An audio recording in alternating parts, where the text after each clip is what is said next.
Hello बच्चों, चलिए प्रश्न पढ़ते हैं। प्रश्न दिया है जाइलम में पदार्थों की गति एक ही दिशा में जबकि फ्लोएम में दो तरफा होती है, व्याख्या कीजिए। तो इस प्रश्न में हमसे ये पूछा गया है कि जो गति होती है पौधे के भीतर, जो संचरण होता है वो जाइलम एक ही दिशा में करता है जबकि फ्लोएम में दो तरफा गति होती है, दो तरफा संचरण होता है। तो ऐसा होने के पीछे कारण क्या है? तो इस प्रश्न की जो मुख्य अवधारणा है वह पदार्थों के संचरण के विषय में है। पदार्थों के संचरण संचरण तो देखते हैं कि पौधों में जो पदार्थों का संचरण होता है वो किस माध्यम से होता है। तो पौधों में पदार्थों का संचरण जाइलम तथा फ्लोएम से होता है। अब हम देखते हैं जो जाइलम होता है, जाइलम क्या करता है? जल एवं खनिज का परिवहन करता है। जल तथा खनिज का ये परिवहन करता है तथा इसकी गति सदैव नीचे से ऊपर की ओर, या फिर हम बोल सकते हैं जड़ों से पत्ती की ओर, नीचे से ऊपर, या फिर हम इसे क्या बोल सकते हैं, जड़ से पत्ती की ओर, जड़ से पत्ती की ओर होता है।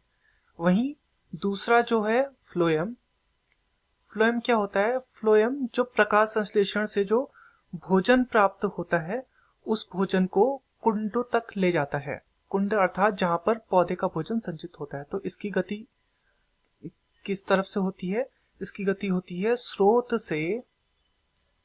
से कुंड की ओर। कुंड अर्थात जहां पर भोजन का संचरण होता है, या फिर हम इसे पौधे का भंडारगृह भी बोल सकते हैं। भोजन संचित जहां पर होता है, तो ये होता है फ्लोएम। तो अब इसके पीछे कारण क्या है कि फ्लोएम की गति तो दो तरफा होती है, यानी कि दो तरफ होती है, और जाइलम की गति सिर्फ एक तरफ होती है। तो इसके पीछे कारण क्या है? कारण देखते हैं। तो कारण इसके पीछे यह है कि सबसे पहला कारण तो यह है कि वृद्धि के समय क्या होता है? वृद्धि के समय पादपों में पत्तियां भोजन के स्रोत के लिए प्रकाश संश्लेषण करती हैं। तो पत्तियों में क्या होता है? प्रकाश संश्लेषण। प्रकाश संश्लेषण कहां पर होता है? पत्ती में। पत्ती में। तथा ये किस लिए करती हैं? ये भोजन के स्रोत के लिए, भोजन के स्रोत के लिए। तो एक गति तो फ्लोएम की ये हो गई। दूसरी तरफ क्या होता है? फ्लोएम भोजन का परिवहन, फ्लोएम जो करता है वो भोजन का परिवहन करता है। भोजन परिवहन करता है कहां से? स्रोत से कुंड की ओर। स्रोत से कुंड की ओर। कुंड अर्थात जहां पे भोजन पादप का संचित होता है, तो उसे कुंड बोलते हैं। तो भोजन परिवहन करता है फ्लोएम स्रोत से कुंड की ओर। तो ये दूसरी गति हो गई। तो ये दो प्रकार की यहाँ पे फ्लोएम की गति है।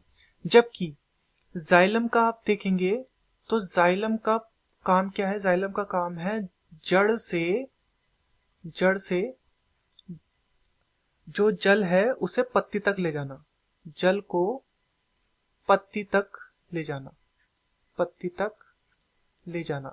जिस कारण से इसकी गति कहाँ है? केवल एक तरफ है, क्योंकि जड़ से पत्ती को एक ही तरफ को यहाँ पे जल का संचरण हो सकता है, क्योंकि जल से अवशोषण होगा और पत्ती को उसकी आवश्यकता होगी तो वो पत्ती तक उसे पहुंचाया जाएगा। तो यहाँ पर हमसे पूछा गया था कि जाइलम में पदार्थों की गति एक ही दिशा में जबकि फ्लोएम में दो तरफा होती है। तो ऐसा इसलिए होता है क्योंकि एक तो वृद्धि के समय प्रकाश संश्लेषण करती हैं पत्तियां भोजन के स्रोत के लिए, तो एक गति ये है।